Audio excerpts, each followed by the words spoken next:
El doctor Miguel Ramírez era el director de cuidados intensivos del Hospital de Kennedy cuando llegó Javier Vanegas con una herida de arma blanca en el corazón. Como es profesor, lo atendió con sus estudiantes de medicina que de paso grabaron todo el tiempo. La cosa pintaba grave. Estaban intentando salvarle la vida cuando hizo un paro cardíaco y dejó de respirar. Trataron de reanimarlo, pero no hubo nada que hacer. Javier falleció. La sorpresa fue que 50 minutos después resucitó. Eduardo Contreras con el caso médico de un hombre que regresó de la muerte. Yo le pongo un ejemplo. 5 a 10 minutos de paro cardíaco es una catástrofe para el organismo. Es una catástrofe para el cerebro, para el corazón y para el riñón y para todos los órganos. Javier estuvo más de 40 minutos en paro, casi 50 minutos en paro. Eso es una catástrofe para un organismo. De tal forma que no explicamos el desenlace que tuvo. No tenemos explicación científica ni académica. Al doctor Miguel Ramírez la vida se le partió en dos el 21 de octubre de 2013. Ese día enfrentó literalmente el caso más extraordinario que ha tenido en 26 años de carrera y uno de los enigmas más grandes de la medicina global. La herida específicamente fue en la aurícula izquierda. Era un domingo, la tercera semana de octubre. Yo era el jefe del departamento quirúrgico y a mí me gustaba hacer turnos los domingos porque en las noches de los sábados es cuando más hay trauma en la capital. Se ve como el corazón en este instante está un corazón isquémico. Ramírez es médico de la Universidad del Rosario, especialista en cirugía vascular. Fue profesor universitario y trabajó 26 años en el Hospital de Kennedy, en el que durante 8 fue el jefe del departamento quirúrgico. A mí me decían operar hasta morir. ¿Por qué? Porque a mí me gustaba ir al radiooperador y decir, tráigame los pacientes para operar, porque si uno es cirujano para operar, para trabajar y para salvar vidas. Y esos eran los objetivos míos en el hospital, operar y operar. Como todos los días a las 6:30 de la mañana, Javier Vanegas y su esposa Isolina empezaban su jornada como recicladores en Corabastos. Es un sitio donde vendemos artículos de segunda. Llegamos allá, tuvimos una discusión ahí con una muchacha. Esta zona es una de las más peligrosas y complejas en temas de seguridad en Bogotá. Y yo me pude dar cuenta que tenía el cuchillo ahí y yo fui y le hago el reclamo a ella cuando de momento yo vi que ella me hizo así, pero yo no sentí nada, no sentí nada. Yo le abrí la chaqueta y le levanto y él tenía el 50% de la camisa ya repleta de sangre. O sea, eso fue en cuestión de minutos. Aunque no sentía nada, la herida de puñal que tenía Javier era muy grave. Medía casi 3 centímetros, atravesó su tórax y lesionó su corazón. A las 7:10 de la mañana más o menos fue cuando ella apuñaló a mi esposo. Aquí fue. Aquí en este sitio que estamos. ¿Y qué pasó cuando lo apuñaló? ¿Ustedes qué hicieron? ¿A dónde fueron? Yo cuando ella lo apuñaló a él, yo lo cogí, me lo eché hacia el hombro y lo llevé hacia el CAMI que queda a una cuadra de este El CAMI sector. está allí. En ese pequeño trayecto, Javier se desmayó. Había perdido mucha sangre y estaba cada vez más pálido. La pesadilla para Isolina apenas empezaba. Yo no sentía nada, yo sentía que me iba quedando sin oxígeno cuando íbamos llegando al CAMI. Cuando yo llegué al CAMI, los doctores me lo ayudaron a reanimar. Fue cuando un auxiliar de enfermería me colocó un pedazo de espaladrapo acá y ahí al minuto llegó la ambulancia. De que yo volví en sí, llegó la ambulancia, me subieron y nos dirigimos hacia el hospital de Kennedy. El Hospital de Kennedy es un referente nacional e internacional en el tratamiento de trauma. 9 escuelas de medicina hacían sus prácticas allí. En una semana promedio, este centro recibía entre 40 y 50 casos, algunos tan graves como Javier. En el hospital de Kennedy cuando llegamos me lo dejan en una camilla. Entonces yo busco un internista que había de turno. Esa mañana fue una mañana muy trágica. Habían 2 chicos más que habían llegado con puñaladas al corazón, pero ellos murieron. Javier tenía 39 años y 3 hijos pequeños. Se casó con Isolina cuando ambos eran adolescentes. Ella apenas tenía 15 años y desde ese momento fueron inseparables. Yo sentía ya que me iba prácticamente, o sea, que me quedaba sin oxígeno y todo. Yo lo único que hice fue cogerle la mano a mi esposa y decirle pues que me cuidara a mis hijas y me cuidara a mi hijo y que los quería mucho. Habían pasado 50 minutos desde el ataque. Cada segundo era vital. El doctor Miguel Ramírez se preparaba en el quirófano. En media hora, Javier iba a estar clínicamente muerto. Tenía una herida por arma cortopunzante alta en el tórax a nivel del brazo izquierdo, con compromiso de una de las cámaras del corazón, la aurícula izquierda, con una herida supremamente grave, con un compromiso de más de 2 centímetros de la aurícula izquierda. De 300 casos que había recibido en ese hospital durante los 10 años anteriores, solo 4 habían sido heridas en esta zona del corazón. Yo operaba más o menos entre 500 y 600 mensuales.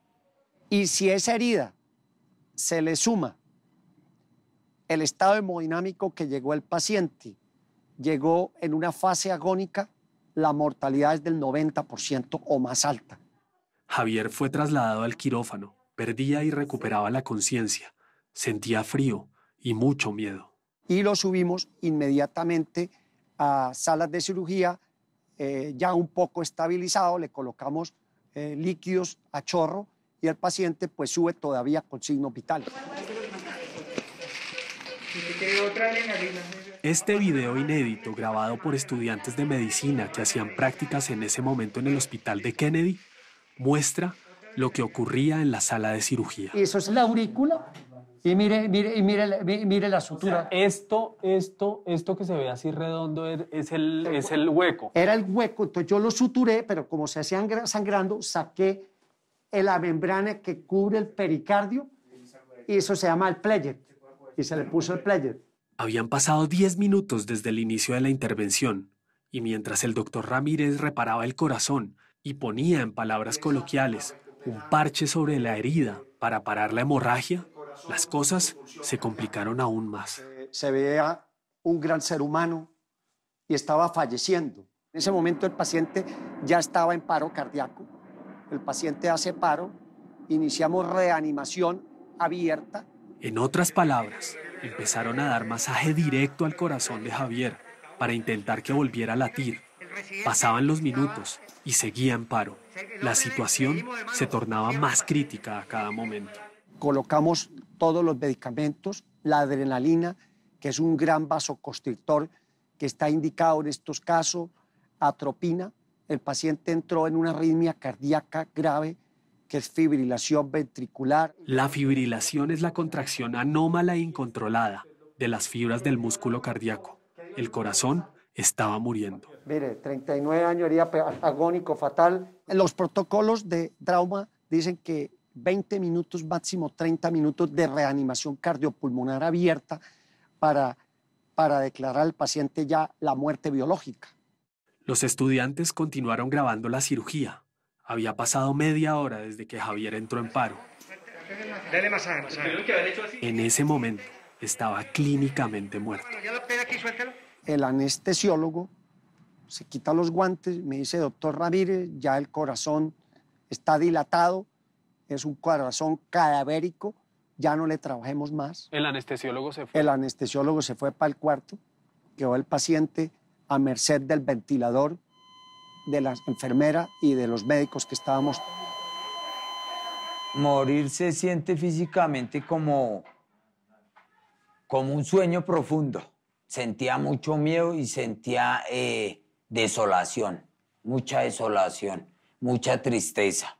Quizá fue la juventud de Javier o el hecho de que también el doctor Ramírez tenía hijos pequeños lo que lo impulsó a seguir intentando reanimarlo. Mire, tiene una herida de 3 centímetros por 2 centímetros. Había que lucharle, había que trabajarle, y ese es un lema de los cirujanos: persistir, resistir y nunca desistir. Eso fue lo que hicimos con Javier. 1 a 1, el equipo se turnó para hacer masaje directo al corazón, luchando para sacar a Javier de ese sueño profundo, que según dice, es la muerte. Ya estábamos todos cansados, llevamos 50 minutos de masaje abierto. Eso simplemente pues, produce cansancio. Y una instrumentadora que me acuerdo mucho de ella, que se llama Angélica, doctor, yo quiero dar masaje. Le dije, dé masaje. Cuando ella estaba dando masaje, él recuperó el ritmo cardíaco. Ya arrancó. Ahí ya arrancó. ¿Sí vio cómo estaba así de pronto empezó a arrancar? Y mire el corazón que tenía tan grande. ¿Sí lo ven? El corazón es una cosa así chiquita. Y mire, ya dilatado, pero ya tenía vitalidad. Algo absolutamente inexplicable médicamente sucedió con Javier Vanegas ese día. Tras 50 minutos de paro, el corazón volvió a latir normalmente.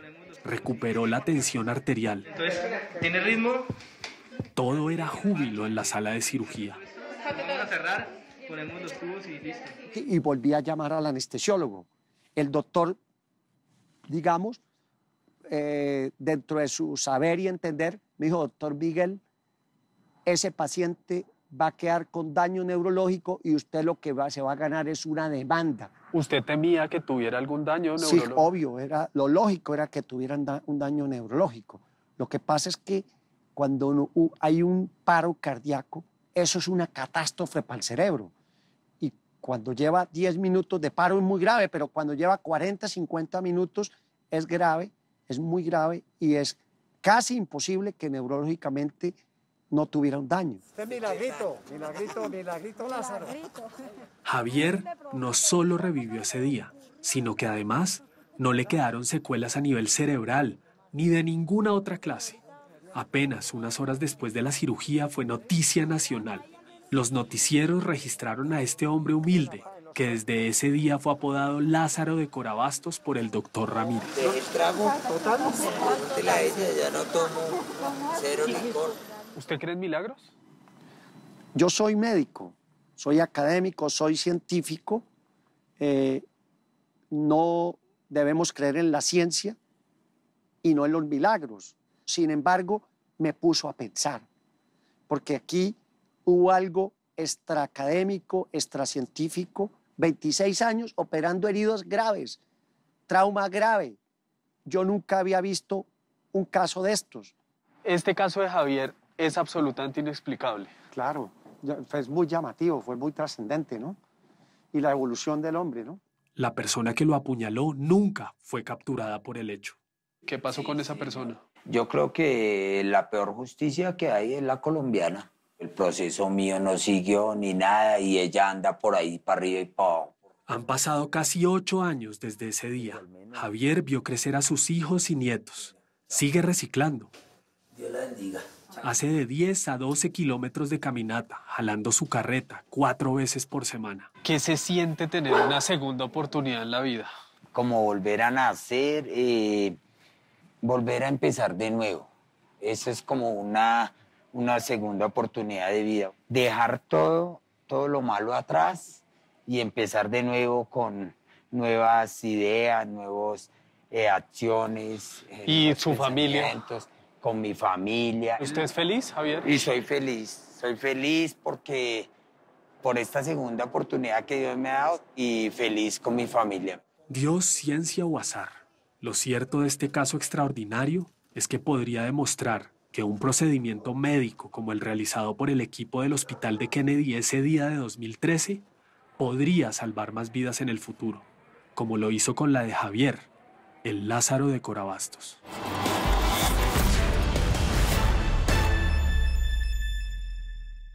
El director de cuidado crítico de la Escuela de Medicina de la Universidad de Nueva York entrevistó 140 sobrevivientes a un paro cardíaco. De esos, 55 dijeron haber tenido algún tipo de conciencia durante el tiempo en que recibieron las maniobras de reanimación. 27 dijeron que el tiempo transcurría más rápido o más despacio.